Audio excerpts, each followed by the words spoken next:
What great beast now convulses to be born? What great monstrosity lurks on Bethlehem's shore? What great calamity launches toward oblivion? What great daemon assaults God's dominion? And why does Bethlehem not scream? What great leviathan rises from the deep? What creature is this to make Lovecraft weep? Whose wailing mouth has called down Jehovah's wrath? What foolish cur has impeded her path? What is this end we slouch toward? And why does Bethlehem not scream?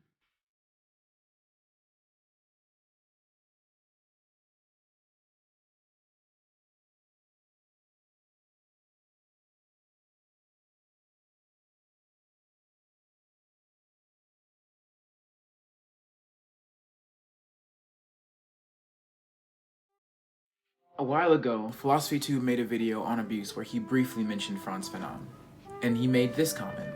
I think someday some black trans person's going to write something about Franz Fanon and transphobia. It's going to be really, really cool. And of course, my immediate reaction was, it's going to be me. I'm going to be the person to make that video. I'm qualified to make that video. And then I promptly immersed myself in Fanon and feministic thought for the next several weeks. And then I pulled an all-nighter instead of doing my homework to write a 7,000-word essay, which I had to leave several things that I wanted to talk about out of, because then it probably would have been around 12,000 words. So maybe we're going to revisit Fanon sometime in the future, but we're not worried about that right now. What I'm going to say real quick before we get started is that I'm not a philosophy student. I'm a dirty, filthy film student. I'm just really interested about learning about the topic, especially since Black and Brown revolutionary thought rarely gets discussed on YouTube, despite America's most prominent revolutionaries being mostly Black and Brown people. I'm more than willing to be wrong about all 7,000 words of this essay because I'm learning and I want to learn with other people, and part of learning with other people is, being wrong sometimes, and I'm excited for that. This whole project is basically me just learning theory and taking other people on that journey with me. So please go easy. That being said, I hope you enjoyed tonight's show. If you do, like and subscribe, and also check out my Patreon, the thing that helps me pay my rent. And without further ado,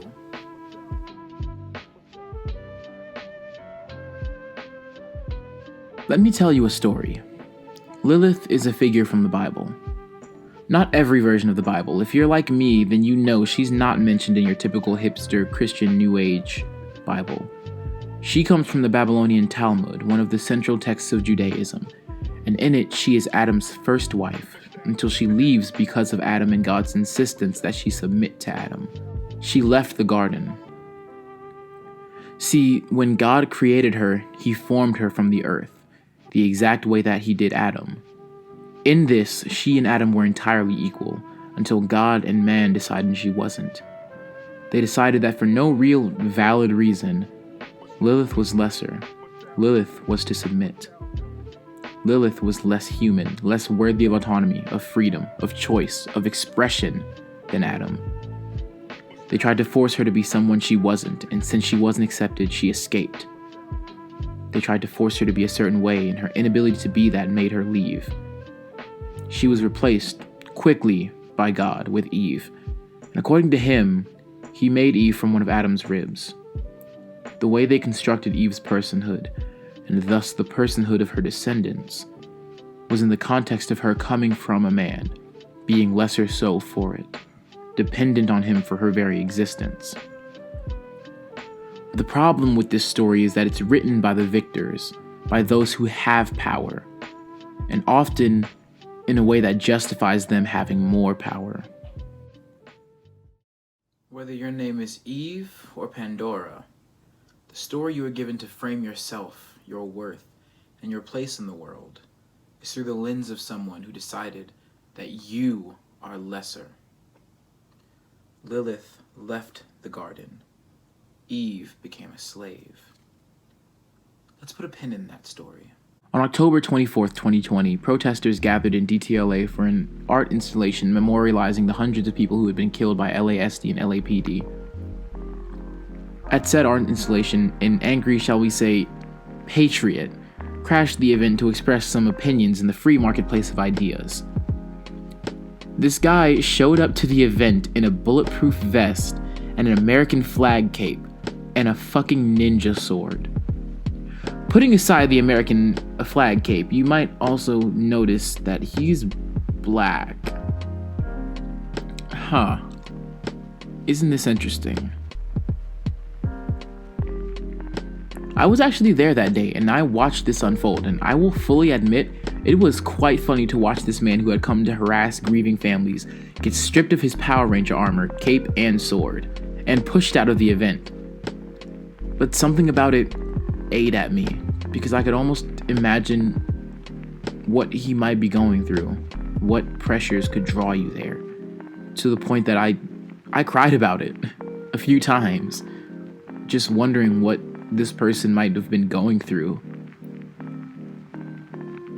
This is going to be my first hot take, but I think to be a black person who's that aggressively right-wing has to hurt a lot.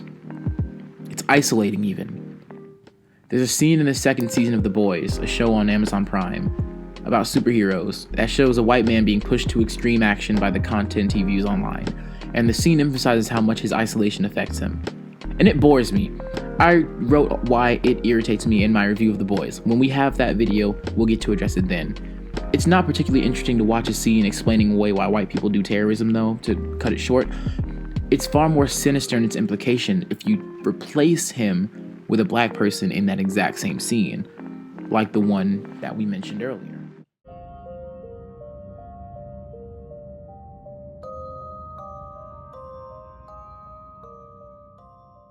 Frantz Fanon, the main attraction of tonight's show, had a lot of opinions on exactly this subject.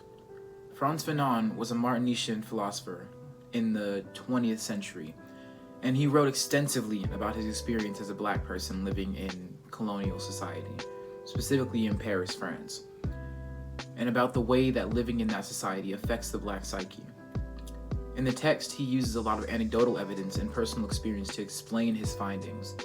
In his book, Black Skin, White Masks, the book we're talking about today, he explains the full range of psychological effects and behaviors, and how the struggle to be accepted as a black man in a white society makes you just a little loony. The black man possesses two dimensions, one with his fellow blacks, the other with the whites. There is no doubt whatsoever that this vispariousness is a direct consequence of the colonial undertaking. Nobody dreams of challenging the fact that its principal inspiration is nurtured by the core of theories which represents the black man as the missing link in the slow evolution from ape to man. These are objective facts that state reality. One thing about Fanon is that he's quick with the hot takes and he doesn't pull any punches, and that does get him into some trouble later on, but we're going to cross that bridge when we get to it. But this statement is true. If you ask a lot of black people in America and other places, they'll say they speak in a different voice to black people and to white people.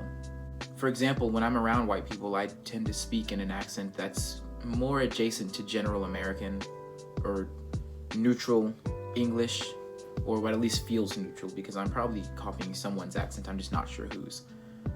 Some of my accent probably leaks in, but I still actively work to suppress it, subconsciously. With my black and brown friends, I use a lot more AAVE. And what I was taught by my parents and by my black teachers is that if I wanted to be respected by white people, if I wanted to be understood, I had to speak in two voices. Even now, I'm kind of leaning toward my white voice, and there's no one even around me. This is part of the reason why it bothers me so much when white people say I'm articulate. If I spoke in a way that was more black, my articulation would be doubted. They're only saying it because I'm conforming to a standard of whiteness, a standard they set. They may not realize we're changing the way we speak in order to fit in, but when we talk to them, it is what we're doing. It's the same reason black women straighten their hair for job interviews, and black men just cut their hair off. It's the same reason some schools in America don't allow us to wear our natural hair in public. It's the same reason why we use chemicals that literally burn our skin to straighten our hair and look white, when a person might not even feel the need to do that when we're in the same situation with another person of color. Which isn't to say that every black person who straightens their hair is like colonized or self-hating, because that's not really a fair approximation. Sometimes people just like the look, and that's perfectly okay. If you were to ask Frantz Fanon why this was, he would probably say it's because your personhood is tied to how adjacent you are to a certain level of respectability, and things that are seen as being more black, such as speaking AAVE or Creole, automatically get you the assumption that you're like the stereotypes of unintelligent or uncivilized black people, that you're less deserving of respectability. But what is a dialect but different pronunciations and different words being used? The words used in your dialect and language frame your world.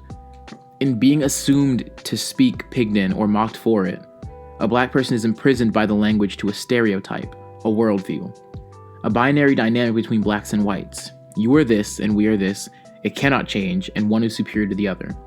And art that white people made about black people during this time back this up. And there's always this voice in your head that recalls the derogatory stereotypes and propaganda in pictures and minstrel shows, and you feel fear that this is the way you're seen. Not just that this is the way you're seen, you feel fear that this is how you look, that I actually look like this all the time. This is how you look to them if you talk or behave a certain way. In the same way, the use of strict binary male-female language, especially as colloquial equals to words like man, woman, boy, and girl, creates a strict binary between the two based on biology, quote unquote. You are this or this, it cannot change, and one is superior to the other. And media depictions of trans women have the same effect. I'm afraid I look like those stereotypes, and I fight hard to make sure I don't, but the fear doesn't go away. We'll address that more too. The problem we shall tackle in this chapter is as follows. The more the black Antillean assimilates to the French language, the whiter he gets, i.e. the closer he becomes to becoming a true human being. Whiteness is adjacent to respectability. So within black people, there are two dimensions which we've demonstrated can be seen in the way black people interact with each other and with a white person in terms of speaking, and a lot of other ways. As Fanon says, language is fundamentally for the other, to be understood, and as he says literally in the next sentence, a man who possesses a language possesses as an indirect consequence the world expressed and implied by this language. So this begs the question, what does this do to a person? And what I mean by that is, what does it mean to have to speak in a language that expresses a world that fundamentally holds you inferior? Where even just the history of oppression dramatically affects your worldview and the way you view yourself. What does a person do and become in response to that world? If you're one of these people, Fanon says the struggle to be seen will overtake you. Fanon talks about the suppression of one's accent in a way that almost sounds painful. Paranoid even. Swallowing your R's and desperately practicing grammar. Wanting to learn how to speak properly, how to speak with a white man's voice. Yes, I must watch my diction, because that is how they'll judge me. He can't even speak French properly, they'll say, with the utmost contempt. Among a group of young Antillians, he who can express himself, who masters the language, is the one to look out for. Be wary of him. He's almost white. In France, they say to speak like a book. In Martinique, they say to speak like a white man. The black man entering France reacts against the myth of the Martinician who swallows his R's. He'll go to work on it and enter into open conflict with it. He will make every effort not only to roll his R's, but to make them stand out. On the lookout for the slightest reaction of others, listening to himself speak and not trusting his own tongue. An unfortunately lazy organ. He'll lock himself in his room and read for hours, desperately working on his diction. When I was in middle school, I went to a mostly white school. Mostly white as in my older sister and I were the only black people in the entire school. And a lot of the experiences Frantz Fanon talks about in France, I remember how they felt. I had similar experiences. I mean, right off the bat, you're very much a spectacle. The only perception of what a black person even was to some of these kids was informed by TV. I was an exhibit, a novelty. Everyone wanted to touch my hair. Kids would literally walk up to me and just touch my skin like it would rub off. And I was tightly watched by my teachers, and I was accused of stealing a lot. I look back at the time and I feel bad because I wish I could go back and act in a way that's more presentable or acceptable to white people, or that paints a better picture, because I know that I was some people's entire perception of what a black person was, and I wanted to be a better example. Which isn't to say that I wasn't trying back then, because I was, but escaping the white gaze is impossible. It lives inside of you. And I wish I could have done better. I grew up with an internal voice and critic that was white. To this day, I'm more anxious about how white people see me than black people. I've explained in previous videos, but this is why representation is so important, especially to people of color and to minorities.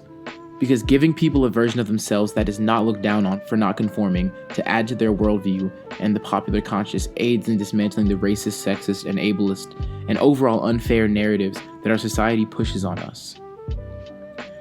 I mentioned in my video on the Kane Chronicles that my parents taught me to behave a certain way to avoid being looked down on or seen as a threat by white people, and more specifically to not be killed by the police.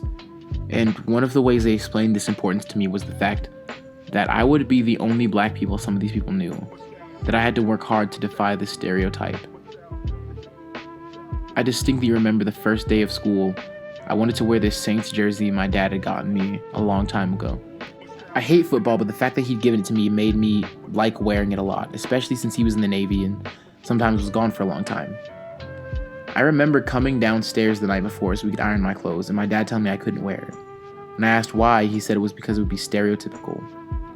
I didn't know what that meant, but he said it like it mattered, so I learned quickly. And it's interesting how much I assimilated in order to try and escape the white gaze and then never could. No matter how hard you try, you can never be white enough. This thinking isn't just an effect of colonization, it's how colonization works. Colonization is a bit like an abusive relationship, but on the scale of entire nations or ethnic groups. One group has to wield power over the other and use that to control how the other perceives itself until it has convinced them that their natural state is lower in the hierarchy.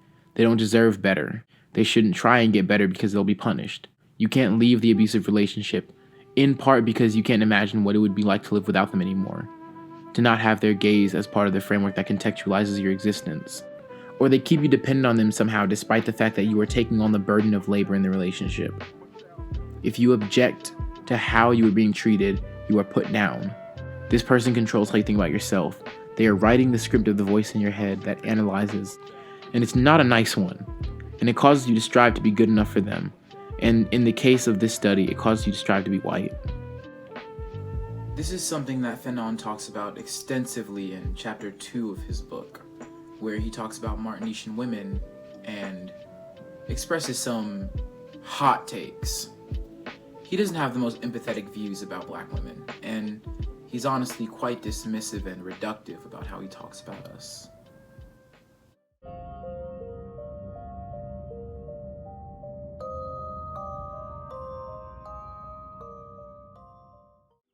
In a word, the race must be whitened. Every woman in Martinique knows this, says this, and reiterates it. Whiten the race, save the race. Not along the lines you might think of. Do not safeguard the originality of the part of the world in which they grew up, but ensure its whiteness. Every time we have wanted to analyze certain kinds of behavior, we have come against some nauseating phenomena. The number of phrases, proverbs, and pickup lines a lover in the Antilles chooses is extraordinary. The crux of the problem is not to slip among the nigger rabble, and any Antillean woman in her flirtations and her liaisons will prefer lighter-skinned men. Sometimes in order to apologize for a bad choice, she's obliged to use the following argument. X is black, but Mesuri is blacker. We know a lot of girls from Martinique, students in France, who confess to lily-white innocence that they would never marry a black man. Fanon doesn't believe it's truly possible for white men and black women to love each other. Now, an interesting argument could have been made in respect to power dynamics in that relationship if we had to go there, but I don't feel like going there because I already don't agree with Fanon on this matter, and I'm already going to explain some of the issues with this argument in the first place, so we don't really need to go that far. But he essentially is saying that the basis for why a black woman would even love a white man in the first place is based in the hatred of her race and desire to become white. In all honesty, Fanon comes off a little bit incel-y here. It feels a bit like misogynoir, a form of misogyny women hate, that specifically targets black women. The term was first coined by Moya Bailey, a black feminist back in 2010, and it feels quite obvious when in the next chapter he talks about love between a black man and a white woman, and is much more generous to white women and black men in their situation. And he doesn't examine that with the same critical eye at all. He frames the situation between a black man and a white woman entirely differently. He mainly points out in the case with a black woman that their urge to be with a white man stems from wanting to make themselves and their race white, to escape their blackness. But he says this about the situation with black men and white women. Out of the blackest part of my soul, through the zone of hauchers, surges this desire to be suddenly white.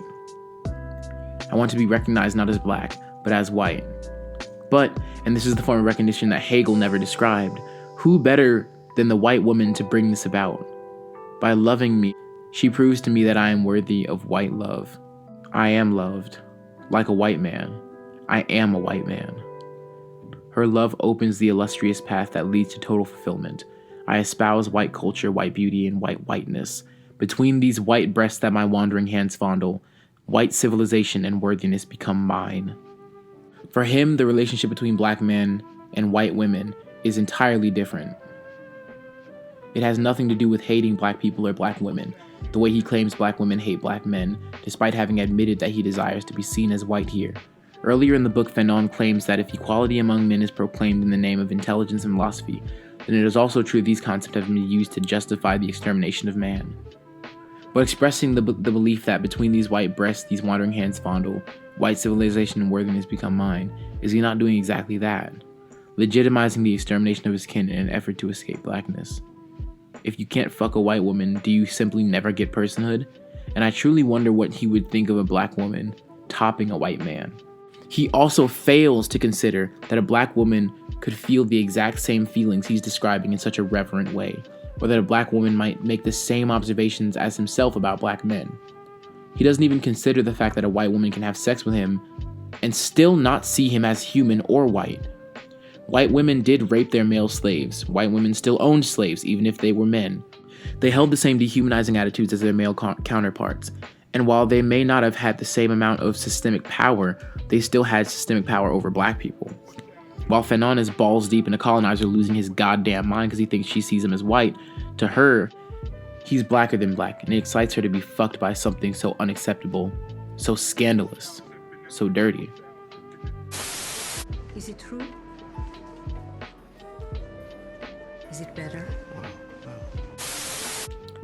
Fanon does not see that both his fantasy and the one he projects onto black women are the same thing, finally achieving whiteness.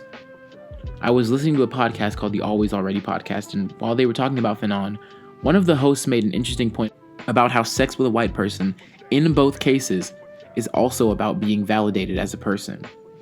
But when this is your relationship to your body, then there's something about the fact that someone wants to lick, kiss those parts of you, reverses that relationship, if only for a moment. Right. If only in just the scene of the bedroom. Wilderson says that in that same quote that I referenced that he speaks very openly about the fact that he has a white partner, and he says that, you know, after the bedroom scene, he's like, and then I can't stand to look at you. There's an error in the way I see myself and the way I feel I should be. I feel disgusted. As a black person, I'm not close enough to whiteness. As a trans person, I'm not close enough to cisness. Now we're circling back to the beginning, with the story I explained earlier. What we've established so far is that when you're part of a colonized group of people living in a white society, there's a tendency to strive to pass as white as much as possible.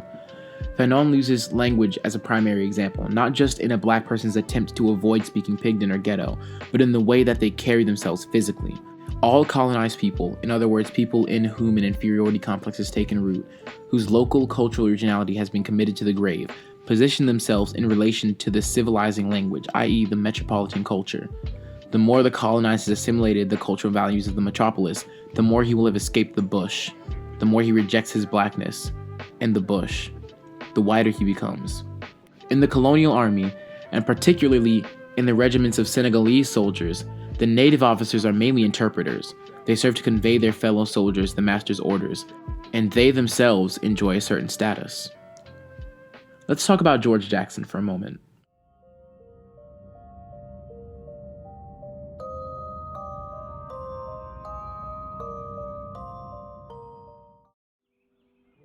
George Jackson was a black revolutionary and prisoner during the Civil Rights era. He spent a lot of time in prison, and in August of 1971, days before he was murdered by San Quentin prison guards, he published Blood in My Eye. In it, he actually admits to having read and admiring the work of Fanon, and he applies it somewhat to his thinking. Blood in My Eye is sort of a field guide for revolution, where Jackson explains some of his own feelings on the American Civil Rights Movement, as well as the on-the-ground tips and ideas that he has, along with detailed descriptions of the ways that he's thought about forcibly retiring cops via rocket launcher. Jackson talks about what he calls the mentality of the pig. He calls it this in reference to what he calls the pig class, meaning those who are not really a part of the power structure that rules us, but who still advocate for it. Like those who advocate for capitalism but don't have capital. The petit bourgeois, as folks like Lenin or Marx would call them. Pig mentality is the counter to revolutionary mentality, which is what we're shooting for. Pig mentality is defined as any thinking that supports the state and current systems. We know the social pressures that Fanon talks about support the current system. The view of blackness that he's talking about and the desire to achieve whiteness is in fact pig mentality. So any thinking that serves whiteness, the state, police, capitalism, and more could be called pig mentality. The shock troops of fascism on the mass political level are drawn from the numbers of the lower middle class who feel the upward thrust of the lower class more acutely. These classes feel that any dislocation of the present economy resulting in the upward thrust of the masses would affect their status first. They are joined by that sector of the working class which is backward enough to be affected by nationalist trappings and loyalty syndrome that sociologists have termed the authoritarian personality.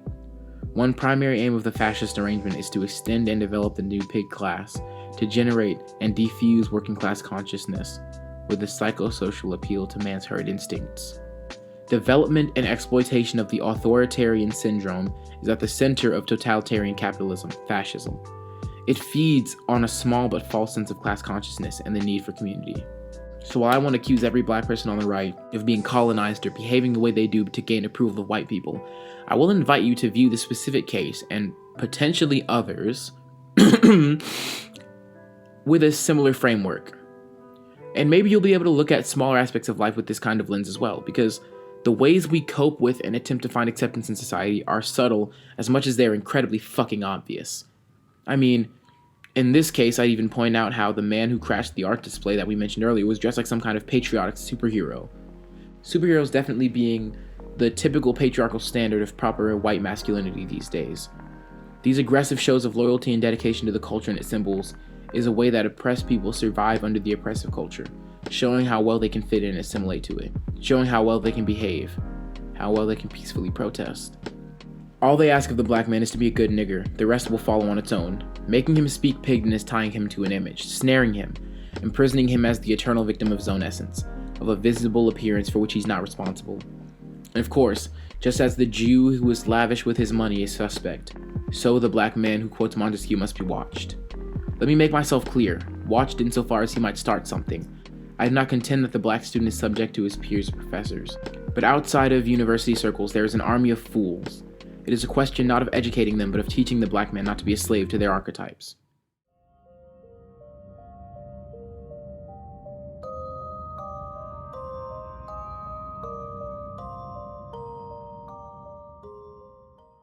So now that we know that we are being seen in a certain way and behaving a certain way in response potentially, how do we escape it? First, I think we should understand how deep this way of being seen affects us, because what we don't understand is that our internal critic is colonized. We're trained to see ourselves through the lens of white society, through the lens of what a proper American, or in Fanon's case, a Frenchman, should be. And we know that if we don't fit in, we won't be accepted. So the question I find myself asking myself now is how much of my self-hatred is based in that lens, and seeing myself as appropriate for white people, and why is my acceptance so rooted in that? How do I escape it? And I will say personally, making space for black and brown people in white society isn't enough.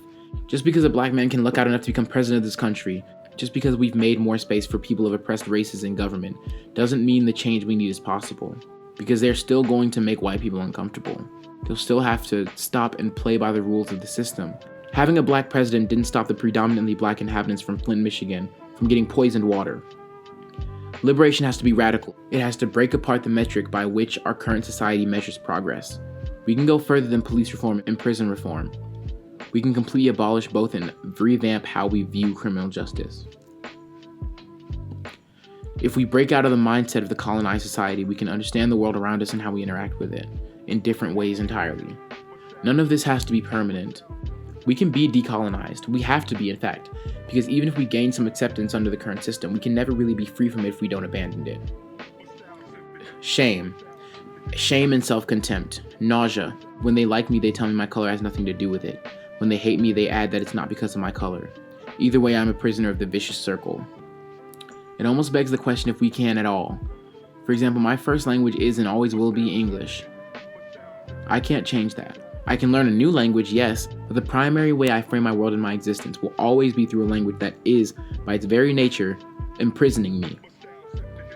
As long as I speak the language of my oppressor, can I ever be free? And I know this just got depressing for a second, but fear not, because the answer is yes.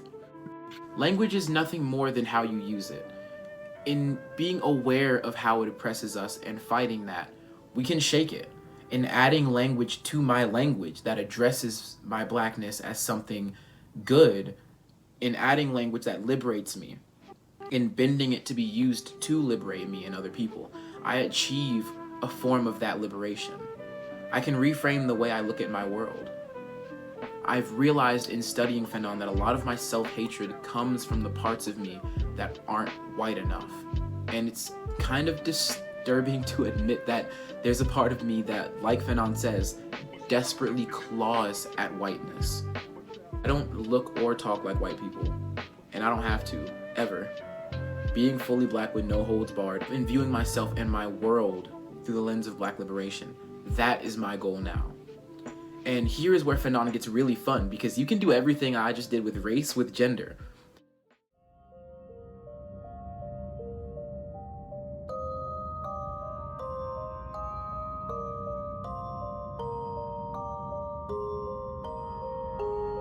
My body is inappropriate. As a trans person, I'm constantly aware of how cis people look at me, the same way I'm aware of how white people look at me. Sometimes I have this feeling about myself as a black person when I look in the mirror. This really dark, and I'm sorry this is getting here. This is really dark. But I feel like when I look at myself, like I'm dirty. Like I look at myself sometimes and at other black people, and I associate my skin tone and my blackness with being dirty. I literally can't help it. And I catch myself doing it constantly. But I'm not dirty. Like, my skin isn't dirty. I'm actually obsessively clean because of it. And it sucks because I know if I was lighter skinned, I wouldn't have this issue. It's the same with being trans, but replace being dirty with inappropriate. Actually, no, just keep the word dirty and inappropriate for both, because you know what? It applies entirely for both. My body breaks the accepted norm of what a body should be like. My blackness does the same thing. And some trans people respond to this by doubling down on gender norms and roles and such, or bending to allow a degree of transphobia, the same way the guy we talked about earlier was aggressively displaying loyalty to the white state in order to escape the white gaze and its constant attention on his blackness. The same way my blackness feels inappropriate, my hair, my speech, my skin, my transness feels the same. Even in sexual situations, I'm hesitant, even afraid to be touched, because I feel dirty. I feel like a dirty tranny. I feel diseased. I feel like I can infect someone just by them touching me. That, you know, after the bedroom scene, he's like, and then I can't stand to look at you. And obviously this has roots in how we get portrayed, either as AIDS victims or predators, and then of course, you know, porn. This was the perception of trans people I had growing up. This is what was taught to me as a black person. If as a black person I can feel this way, and as a trans person I can feel this way, what does that make me? My very existence feels disgusting. This is part of why I'm so obsessively clean, because this is how I fear everyone sees me. I am aware that my blackness is not completely appropriate in our society. Because I know this, I may behave a certain way to appease my oppressor and escape my oppression. I can say the same thing about being trans, because I know my transness is unacceptable. I try to behave in ways that make my transness palatable. I want to show that I'm one of the good ones. Trans people that insist on the existence of strict binary gender are like this. Let's intersect concepts for a second. All of a person's little isms connect. A person's racism will overlap with their sexism, which will overlap with their homophobia or transphobia, and vice versa. You might notice that I've kind of been arguing from this perspective for a little bit already anyway. What I'm inviting you to do here is consider that the enforcement of binary gender and gender roles is part of the oppression that black people face against colonialism. If I'm a black man, I have to learn how white people oppress me as a black person in general, but also specifically in terms of my blackness in relation to my masculinity. If I'm a black woman, I have to understand my oppression as a black person in general, but also my oppression in terms of my blackness in relation with my femininity. Meaning I also have to meaning I also have to navigate misogyny, because since those things all exist together, they overlap in the ways they affect me. If I'm a black queer woman, I have to navigate all of that plus homophobia. If you're a black trans woman, you have to navigate all of that plus transphobia. I get seen as overly aggressive and predatory the way black men are seen, but I also am listened to less and seen as lesser and face a lot of the same sexism as women. And then I also have to deal with transphobia. So reaching a revolutionary consciousness where I'm free of these societal standards and forms of oppression takes more. You aren't hard-pressed to really examine your relationship with your gender and where its standards come from if you aren't trans. As a black person, Fanon was dehumanized by the stereotypes forced onto him as a black person in general, and the standards set to him specifically as a black man by white society. And only by imitating the white man could he gain recognition.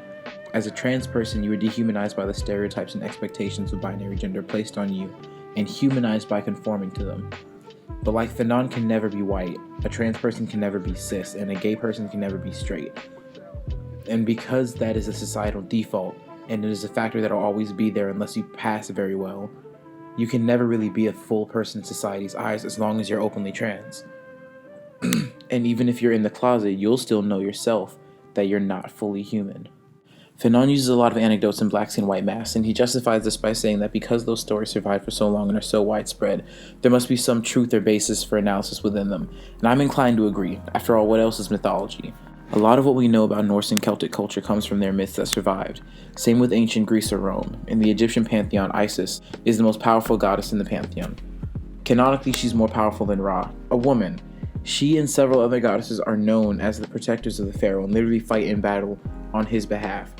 Isis is significant for being the one to summon the snakes that fight Apophis, who's basically the devil. To keep things simple, go read the Cain Chronicles and that one shiny Egyptology book if you want to keep up. You'll know more than historians who made fucking gods of Egypt. If it seems like we're really off topic right now, just give me a second. I promise all of this is going to make sense in just a moment. In Yoruban mythology, there's a story where all the gods get together and make a plan on how they're going to create life, but they don't bother to invite the only woman of the bunch, Oshun, the goddess of rivers and seas. In her anger at their offense, she refuses to help them create the world until they apologize and give her the respect she deserves. Olodumare, the supreme god, tells the men to apologize because he understands that they can't do anything going forward without her help, and she won't help if she doesn't get the respect she demands. There's a mythological basis for cultures within Africa being much more forward-thinking about gender than we are now. Part of escaping the mentality of our oppressors is broadening our binary understanding of gender. I'm not saying that everyone has to wear a skirt now, but look at it this way. There's a history of black men being emasculated by their oppressors. Some respond to this by aggressively doubling down on traditional masculinity and trying to assert their masculinity under the same white supremacist framework we've all been put under. But what was actually taken away from them wasn't just masculinity, but it was their right to choose what masculinity meant to them in the first place, to choose whether they wanted to subscribe to that kind of ideal in the first place. Furthermore, even if not all African cultures were or are currently forward-thinking, we don't know how many cool feminist authors would have came out and revolutionized the world if colonization had never happened. Hell, we don't know how many did. So much of our culture and writings are kept from us to this day by school systems and such that we don't even get the opportunity to think that way. Traditional gender roles are a construct of white supremacy, and we can tear them down. If you really want to be bold and a little risky, you could ask the question, does the term transgender even really apply to you? I mean, does it really even apply to me? That word still attaches to a concept of binary gender in the first place, a concept that is categorically kind of false. Why do I have to be considered transgender? Why can't I just be?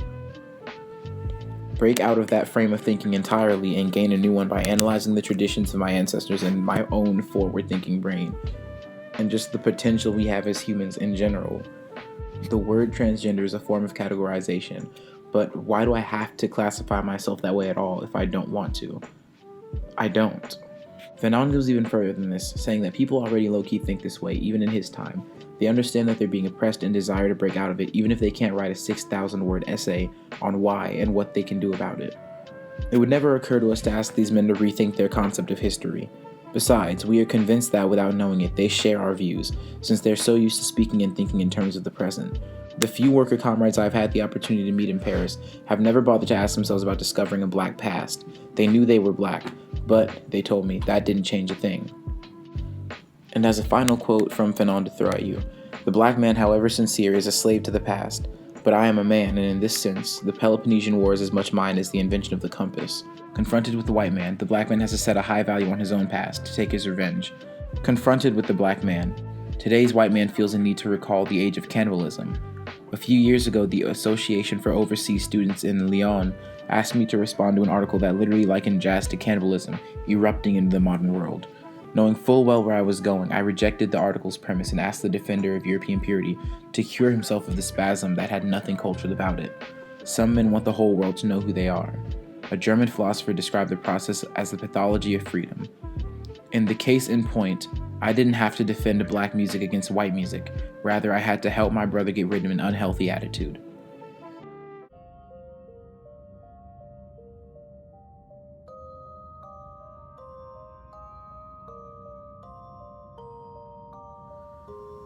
When God and Adam tried to force Lilith to submit, to be a woman as they defined it, when they tried to force her to see the world and herself through their eyes, she left the garden.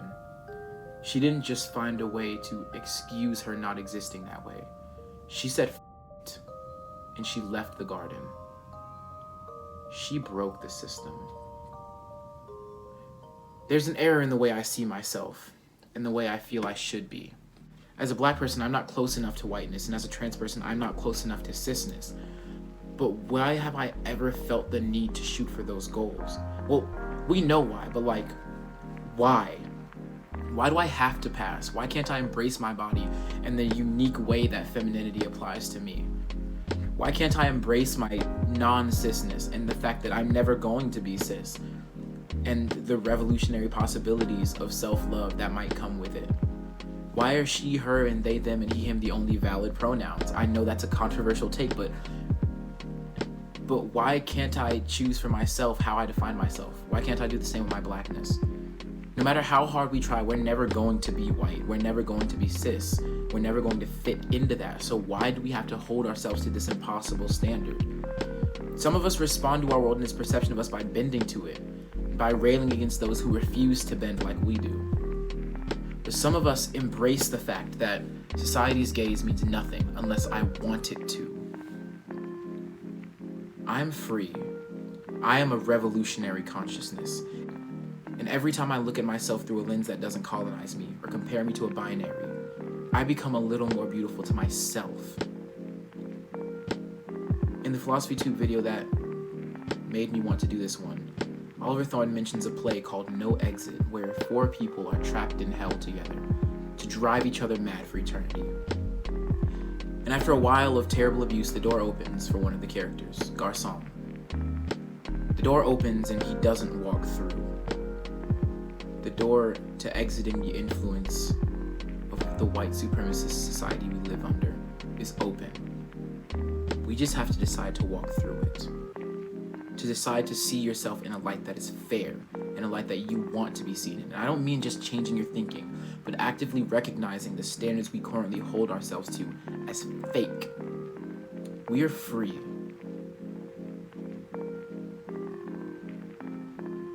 I'll let you sit with that.